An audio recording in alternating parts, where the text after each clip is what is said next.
Welcome back दोस्तों। आज मैं आपके सामने रिसेंटली तमिल लैंग्वेज में रिलीज हुई एक क्राइम थ्रिलर मूवी को लेकर आया हूँ। इसका नाम है इरेवन। इसका मतलब है गॉड, भगवान। मूवी की कहानी ये है कि शहर में एक साइको किलर लड़कियों को ही टारगेट करते रहता है, लड़कियों को बहुत ही बेरहमी से मारते रहता है। तो ऐसे में क्या पुलिस उस साइको किलर को पकड़ पाएगी या नहीं, इसी बेस पर है इस मूवी की कहानी। अगर स्टार्टिंग का आधा घंटा छोड़ दिया जाए तो बाकी मूवी बहुत ही इंटरेस्टिंग लगती है। तो चलिए फटाफट से मूवी की कहानी को स्टार्ट कर लेते हैं। उससे पहले लुटा दो प्यार फॉर इंस्टाग्राम। कहानी की स्टार्टिंग में ही डायरेक्टर भाई साहब एक छोटा सा कोटेशन दिखाने लगते हैं, man is the most dangerous animal of all. और सच में ये लाइन 100% ट्रू है। खैर दूसरे सीन में अर्जुन नाम के एक असिस्टेंट कमिश्नर को दिखाया जाता है। एक्चुअली अर्जुन एक पुलिस वाला होने के बावजूद एक भी लॉ को फॉलो नहीं करता, अपने सारे काम लॉ के खिलाफ ही करता है। जहाँ पर भी अर्जुन क्रिमिनल को देखता पहले उसको ठोक ही देता है, बाद में अपने सुपीरियर्स को इन्फॉर्म करता है। अर्जुन का इस दुनिया में कोई भी नहीं होता सिवाय इसके बेस्ट फ्रेंड एंड्रयू के। बहुत सालों से एंड्रयू अर्जुन को यही बताते रहता है कि तुम शादी कर लो, एक जिम्मेदारी तुम्हारी जिंदगी में आएगी। हमेशा अर्जुन का जवाब एक ही रहता है कि मैं कभी भी शादी नहीं करूंगा, क्यों खामखा शादी करके दूसरी लड़की की जिंदगी बर्बाद करूं। और इसी तरह यहाँ पर अर्जुन का एक अलग ही उसूल होता है, मैं उनमें से नहीं हूँ जो यही सोचकर इंतजार करते रहते हैं कि भगवान एक नया रूप लेकर इन क्राइम्स को खत्म करेगा। भगवान ने मुझ जैसे लोगों को बनाया ताकि इन क्रिमिनल्स का अंत कर पाए। खैर एंड्रयू के बारे में बात करें तो इसकी वाइफ का नाम होता है जैस्मिन, इसकी बहन का नाम होता है प्रिया, वही हमारी नयनतारा। कुछ दिनों बाद एंड्रयू और जैस्मिन को एक बहुत ही क्यूट बेबी पैदा होती है। अब इसी दरमियान में प्रिया अर्जुन से प्यार करती रहती है। अर्जुन से प्रपोज करने पर एक दिन इन दोनों की भी शादी हो जाती है। इन दोनों की जिंदगी भी हंसी खुशी गुजरने लगती है। लेकिन बाद में पता चलता है कि प्रिया ने तो ये सब कुछ सपना देखा था। मतलब प्रिया अर्जुन से ही प्यार करती रहती है और इसी तरह अर्जुन के जवाब के इंतजार में होती है कि कब अर्जुन हाँ कहेगा, कब इससे शादी होगी। खैर देखते ही देखते 4-5 साल गुजर जाते हैं। एंड्रयू की बेटी सोफी थोड़ी बहुत बड़ी हो चुकी होती है। खैर दूसरे सीन में एक साइको किलर को दिखाया जाता है जिसका नाम होता है ब्रह्मा, जो रातों रात लड़कियों का अपहरण करके अपनी प्लेस पर लाकर बहुत बुरी तरह से टॉर्चर करके इन लड़कियों को मारता रहता है। सच में यहाँ पर ब्रूटलिटी कुछ हद से ज्यादा ही है। इस तरह से ब्रह्मा ने तकरीबन 11 लड़कियों की हत्या कर चुका होता है और इसी तरह पुलिस वालों को खुलेआम चैलेंज करते रहता है। इन हत्याओं को देखकर कमिश्नर अर्जुन और एंड्रयू को इस केस को सौंपने लगता है। शहर में जितना भी स्ट्रिक्टली पेट्रोलिंग करे, इसके बावजूद भी ब्रह्मा लड़कियों का किडनैप करना बंद नहीं करता और इसी तरह पब्लिक सड़कों पर उतरकर जस्टिस मांगती रहती है पुलिस वालों से। खैर इसी दरमियान में एक दिन ब्रह्मा एक लड़की को किडनैप करके किसी जगह पर लाता है। तभी एंड्रयू और उसकी टीम को इसका लोकेशन के बारे में पता चल जाता है। ये लोग वहाँ पर जाने लगते हैं। इसकी थोड़ी देर बाद अर्जुन भी यहाँ पर आने लगता है, लेकिन इसके सारे टीम मेंबर्स मारे जा चुके होते हैं, कुछ लोग जख्मी होते हैं। एंड्रयू भी फिलहाल जिंदा होता है लेकिन बहुत ही जख्मी हालत में। उसी जगह पर वो साइको किलर ब्रह्मा भी मौजूद होता है। अर्जुन पहले इस बंदे को बहुत मारने पीटने लगता है, तभी वहाँ पर पुलिस वाले आकर अर्जुन को रोक लेते हैं, ब्रह्मा को गिरफ्तार भी कर लेते हैं।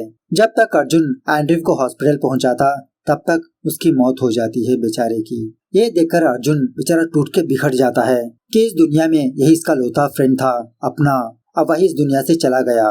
इसी गम को ना सहते हुए अर्जुन अपनी जॉब को रिजाइन कर देता है।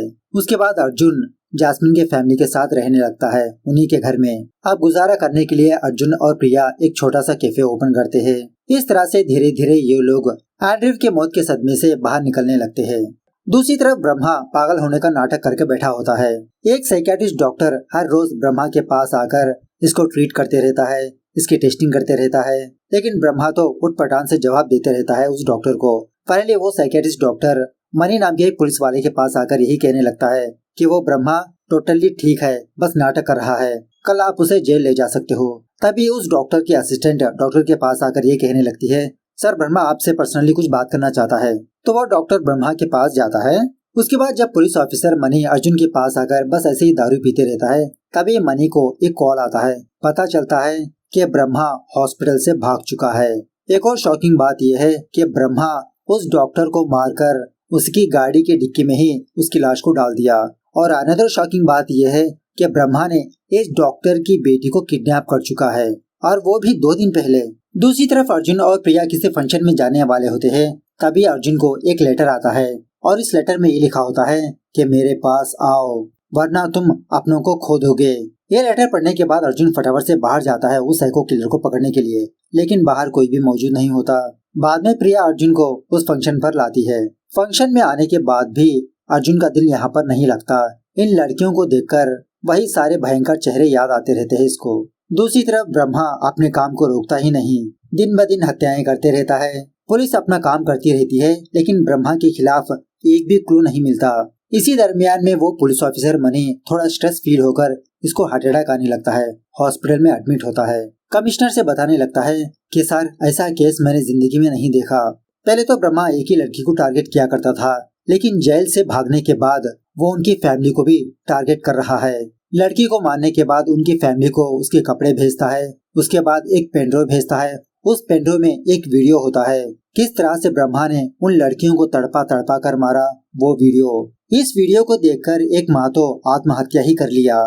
खैर, अब यहाँ पर पोस्टमार्टम करने वाला एक डॉक्टर अर्जुन का फ्रेंड होता है। तभी वो बंदा अर्जुन को कॉल करके ये बताने लगता है कि अर्जुन, दिव्या डांस क्लास को गई थी, अभी तक घर वापस नहीं लौटी।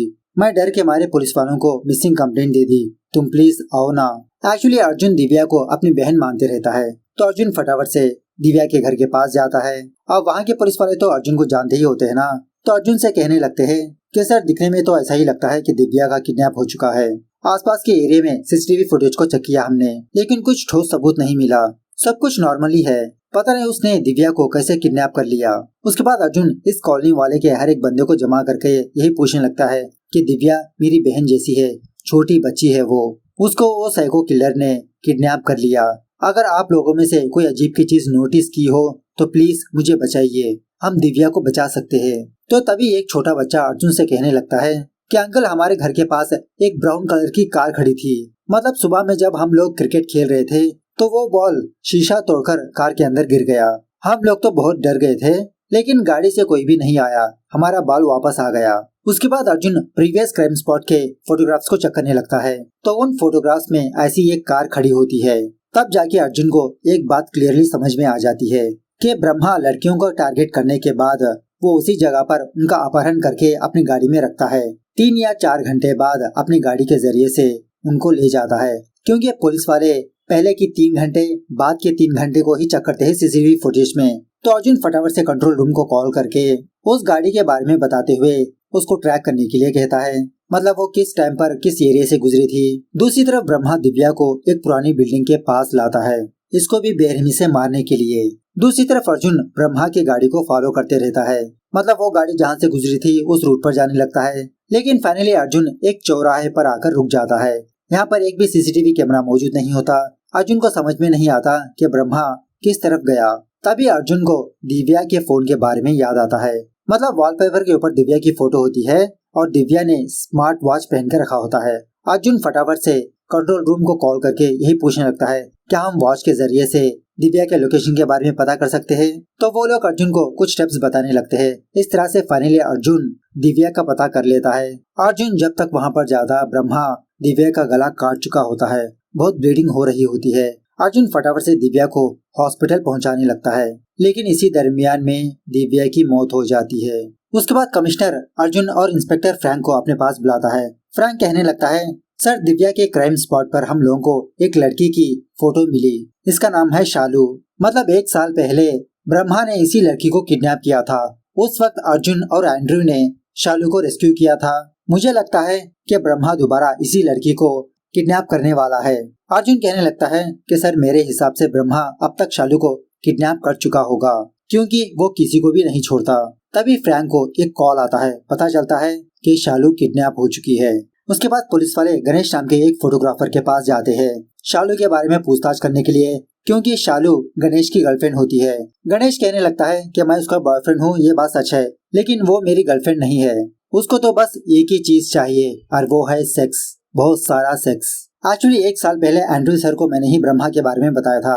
उस वक्त ब्रह्मा ने शालू को किडनैप कर ले गया। मैं शालू को फॉलो करने लगा, लेकिन शालू ब्रह्मा से डरने के बजाय उसे ही सेड्यूस करने लगी। अब वो ब्रह्मा भी बहुत हवस भरा इंसान निकला, शालू को मारने के बजाय उसके साथ कांड करने लगा। खैर, प्रेजेंट में टीवी पर ये न्यूज चलने लगती है कि ब्रह्मा ने दोबारा शालू को किडनैप कर लिया, उसकी वीडियो लीक कर देता है। ये देखने के बाद अर्जुन दोबारा उसी प्लेस पर जाता है शालू को बचाने के लिए। लास्ट टाइम शालू को बचाया था ना वहाँ पर, तो लकीली वहाँ पर शालू एक चेयर से बंधी होती है। उसी वक्त वो साइको किलर ब्रह्मा शालू को मारने के लिए आगे बढ़ते रहता है। तभी वहाँ पर लकीली अर्जुन आता है। अर्जुन और ब्रह्मा के बीच जबरदस्त हाथापाई होने लगती है और तभी अर्जुन ब्रह्मा से पूछने लगता है कि मुझे पता है कि आजकल की किलिंग्स तुम नहीं कर रहे हो, तुम्हारे बदले कोई और कर रहा है, बताओ कौन है वो। लेकिन ब्रह्मा अर्जुन को उस बंदे का नाम बताने से मना कर देता है। इसी दरमियान में यहाँ पर बाकी पुलिस वाले आकर बिना सोचे समझे ब्रह्मा को गोली मार देते हैं। मरते वक्त भी ब्रह्मा अर्जुन को उस बंदे का नाम नहीं बताता। यह होने के बाद अर्जुन प्रिया और जास्मिन से कहने लगता है कि वो साइको किलर सिर्फ मुझे ही टारगेट कर रहा है, मैं यहाँ पर रहना सेफ नहीं हूँ, मेरी वजह से आप दोनों की जान को नुकसान हो सकता है। इस तरह से अर्जुन दोबारा दूसरी जगह पर शिफ्ट हो जाता है। दूसरे दिन पुलिस वालों को किसी नदी के पास एक और लड़की की लाश मिलती है। कमिश्नर भी वहाँ पर पहुँचता है, अर्जुन भी यहाँ पर आता है। अर्जुन कहने लगता है कि सर ये सारे किलिंग्स ब्रह्मा नहीं कर रहा, ब्रह्मा जैसा एक और कॉपीकैट किलर है और मुझे लगता है कि ब्रह्मा को जेल से भगाने में उसी बंदे का हाथ हो सकता है। तभी इंस्पेक्टर फ्रैंक कहने लगता है अरे सर इट्स इम्पॉसिबल, क्योंकि जेल में ब्रह्मा से मिलने के लिए 2 ही लोग आया करते थे, एक है फादर सेबेस्टियन, दूसरा उसका लॉयर। अर्जुन कहने लगता है कि पहले वो बंदा डॉक्टर की बेटी को किडनैप करके उसको ब्लैकमेल किया होगा, वो साइकियाट्रिस्ट डॉक्टर ने खुद ब्रह्मा को जेल से भगाया होगा। अपना काम खत्म होने के बाद ब्रह्मा और एक और बंदा उस डॉक्टर को मार दिया, बाद में उस डॉक्टर की लड़की को भी मार दिया। दूसरी तरफ दिव्या के घर को एक पार्सल आता है। जब दिव्या का फादर इस पार्सल को ओपन करता है तो इसमें एक पेनड्राइव होता है। इस वीडियो में दिव्या को कैसे मारा वो होता है।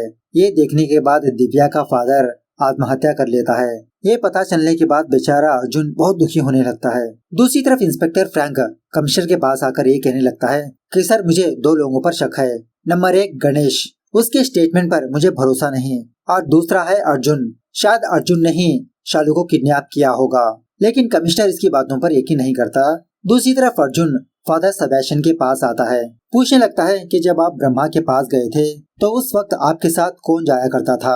फादर सेबेस्टियन कहने लगता है मेरा असिस्टेंट बाबू। बात यह है कि 1 साल पहले तुम लोगों ने ब्रह्मा के केस में कुछ लोगों को अरेस्ट किया था ना, बहुत टॉर्चर किया था ना, उनमें से एक बंदा है बाबू, जेल में ही मिला था मुझे वो, अब वो फोटोग्राफी का काम करता है। इस तरह से वो फादर बाबू से मिलवाता है। बाबू अर्जुन को देखकर बहुत डरते रहता है। तभी अर्जुन बिना सोचे समझे बाबू को एक पुरानी बिल्डिंग के पास आकर उसको बहुत मारने पीटने लगता है। पूछने लगता है तुम ही हो ना वो नए साइको किलर जो आजकल की हत्याएं कर रहा है। इसी पूछताछ के दौरान तभी यहाँ पर कमिश्नर और बाकी पुलिस वाले भी आते हैं। अर्जुन कमिश्नर से यही कहने लगता है कि सर बाबू ही एक नया किलर है, असली किलर है। कमिश्नर अर्जुन से पूछने लगता है क्या तुमने ही शालू को किडनैप किया था। अर्जुन कहने लगता है हाँ मैंने किया, एक्चुअली मैं शालू को बचाने के लिए उसके पास गया, लेकिन शालू ने मुझसे ये कहा कि अगर ब्रह्मा मेरे पास आएगा भी तो मुझे नहीं मारेगा। तभी मुझे शालू पर शक हुआ, इसलिए मैंने ही शालू को किडनैप कर लिया, क्योंकि शालू पकड़ी गई तो ब्रह्मा बाहर आएगा, ब्रह्मा बाहर आएगा तो नया किलर भी बाहर आएगा। और एक्चुअली बाबू ने ही पुलिस वालों को ये बताया था कि अर्जुन सर ने ही शालू को किडनैप किया। बाबू गणेश के पास ही काम करता है। कुछ फोटोग्राफ्स देने के लिए वो शालू के पास गया। उस वक्त अर्जुन ने शालू को किडनैप कर रहा था, तो ये बातें बाबू कमिश्नर को बताने लगता है। दूसरी तरफ गणेश हॉस्पिटल आकर शालू को किडनैप कर लेता है। मतलब जब पुलिस वाले ब्रह्मा पर गोली चलाए थे तो ये गोली शालू के हाथ को लग जाती है। इस तरफ पुलिस वालों को अर्जुन की बातों पर कुछ भी यकीन नहीं होता। बाबू को उसके घर के पास ड्रॉप करने के लिए कहते हैं। जाते जाते बाबू अर्जुन से कहने लगता है कि सर आप मेरे बड़े भाई जैसे हो, क्या मैं आपको एक बार गले लग सकता हूँ। सो गले लगने के बहाने से बाबू अर्जुन को सच बताने लगता है कि हाँ मैं ही वो नया किलर हूँ। उसके बाद पुलिस वाले बाबू को उसके फोटो स्टूडियो ड्रॉप करते हैं और इसी स्टूडियो के पीछे एक पुराना थिएटर होता है। इस थिएटर के अंदर वाले कमरे में बाबू एक लड़की को बांध के रखा होता है। एक्चुअली ये लड़की एक मॉडल होती है। बाबू इस लड़की के गले में मंगलसूत्र पहनाकर इसको बहुत बुरी तरह से मार देता है। इस तरफ गणेश शालू को अपने घर लाकर इसको समझाने लगता है कि नया साइको किलर और कोई नहीं बाबू है और बाबू तुमको मारना चाहता है। लेकिन शालू इसकी बातों पर यकीन ही नहीं करती। इसी हाथापाई के दौरान ये खुद गणेश को मार देती है। उसी रात अर्जुन बाबू के फोटो स्टूडियो आकर इसके सिस्टम को चेक करने लगता है कि बाबू का नेक्स्ट टारगेट कौन है, किसे मारना चाहता है और क्या क्या सबूत है इसके अंदर। इसी दरमियान में बाबू अपने फोटो स्टूडियो आ जाता है। बातों ही बातों में इन दोनों के बीच जबरदस्त हाथापाई होने लगती है। इसी दरमियान में बाबू अर्जुन को एक कमरे के अंदर बंद कर देता है। बाद में अपनी कहानी को बोलने लगता है। जब जब फादर सेबेस्टियन ब्रह्मा को देखने के लिए जेल आया करता था ताकि इसको कुछ अच्छी बातें बता सके। अब इसी जेल में फादर सेबेस्टियन बाबू को देखा था। एक्चुअली पुलिस वालों ने शक के बलबूते पर कुछ लोगों को अरेस्ट किया था, उनमें से बाबू एक बंदा होता है। अब फादर सेबेस्टियन बाबू की हालत को देखकर इसको बेल दिलवाने लगता है। जेल से बाहर जाते समय बाबू फादर से कहने लगता है कि फादर, मेरी जिंदगी इस ब्रह्मा से ही बर्बाद हो गई, एक बार मैं उससे बात करना चाहता हूँ। इस तरह से बाबू ब्रह्मा के पास जाकर ये कहने लगता है कि जब तुम फैक्ट्री में लड़की का कत्ल कर रहे थे उस वक्त मैंने देखा था। उस टाइम पुलिस वाले वहाँ पर आने के बाद ब्रह्मा वहाँ से भाग गया। अब उसी जगह पर बाबू उस लड़की की लाश को चेक कर रहा था। पुलिस वाले वहाँ पर आने की वजह से शक के बलबूते पर बाबू को गिरफ्तार कर लिया था। बाबू ब्रह्मा से कहने लगता है कि पुलिस वालों ने मुझे बहुत मारा पीटा, लेकिन मैंने तुम्हारा नाम नहीं बताया। ब्रह्मा कहने लगता है कि मैं तुम्हारी आंखों में एक जुनूनियत देख रहा हूँ। इस तरह से अपने बातों के जरिए से बाबू को भी साइको बना देता है। इंसानों को मारने में कितना आनंद मिलता है वो बाबू को एहसास दिलाने लगता है। ब्रह्मा की बातों से ही बाबू के अंदर का जानवर जाग गया। अब अर्जुन ने ही बाबू को गिरफ्तार किया था, तो अर्जुन से बदला लेने के लिए इन दोनों ने दिव्या को किडनैप कर लिया था। लेकिन उस वक्त बाबू डर के मारे दिव्या को नहीं मारा था, ब्रह्मा ने मारा था। खैर प्रेजेंट डे पर पुलिस वाले बाबू के पास आकर अर्जुन को यहाँ से ले जाते हैं। बाद में कमिश्नर अर्जुन को अपने पास बुलाकर उसको डांटने लगता है कि तुम्हारी सिंसियरिटी की वजह से मैंने अभी तक तुमसे कुछ नहीं कहा, लेकिन अर्जुन अब तुम अपनी हदें पार कर रहे हो। तभी अर्जुन कहने लगता है कि सर, मैंने बाबू के सिस्टम में एक हिडन सीसीटीवी एप्लीकेशन को देखा। किसी कमरे में इसने एक लड़की को बांध के रखा। उसका आईपी एड्रेस मैंने मनी सर को भेजा। मनी कहने लगता है कि सर, हम लोग उस लोकेशन पर पहुँचे तो बाबू ने एक लड़की को बांध के रखा, बहुत सालों से उसके साथ बलात्कार करता आ रहा है। और शॉकिंग बात यह है कि वो लड़की और कोई नहीं, बाबू की बहन है। खैर उसके बाद जास्मिन अर्जुन को कॉल करके एक शॉकिंग बात बताने लगती है कि अर्जुन, बाबू ने सोफी को किडनैप कर लिया, वो हम दोनों को बुला रहा है। इस तरह से बाबू अर्जुन और जास्मिन को एक जगह पर ले जाने लगता है जहाँ पर इसने सोफी को छुपा के रखा। रास्ते के दरमियान इन दोनों से गेम खेलने के लिए कहता है। मतलब जास्मिन 1 बोलेगी, अर्जुन 2 बोलेगा, बाबू 3 बोलेगा। तो इसी 1 2 3 गेम के दौरान जास्मिन चलती हुई गाड़ी से नीचे कूद जाती है।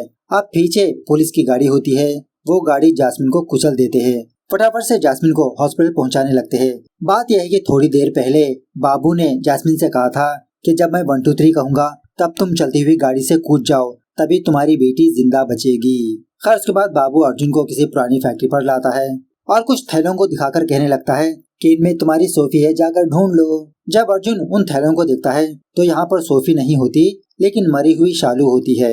इसी दरमियान में यहाँ पर प्रिया भी आती है। मतलब बाबू ने प्रिया को भी यहाँ पर बुला लिया होता है। उसके बाद बाबू सोफी को अपने कब्जे में लेकर अर्जुन से कहने लगता है कि अर्जुन सर, या तो आप सोफिया को बचाओ या तो फिर प्रिया को। तो प्रिया बाबू के पास जाने लगती है, सोफी को छोड़ने के लिए कहती है। इसी दरमियान में अर्जुन एक चाकू लेकर बाबू के आंख में ठोस देता है। हाथापाई के दौरान प्रिया भी हल्के से जख्मी हुई होती है। हॉस्पिटल पहुंचाने पर ये ठीक ठाक ही हो जाती है। फाइनली पुलिस वाले बाबू को किसी कमरे में बांध के रखते हैं और अर्जुन को बाबू के पास छोड़ देते हैं। बाबू जोर जोर से चिल्लाने लगता है कि पुलिस, मुझे बचा लो, यहाँ से निकालो। इस तरह से ये मूवी यहाँ पर दी एंड होती है। तो मूवी कैसे लगी कमेंट करके बताना जरूर। मिलते हैं अगली वीडियो में, तब तक take care, bye bye, see you soon.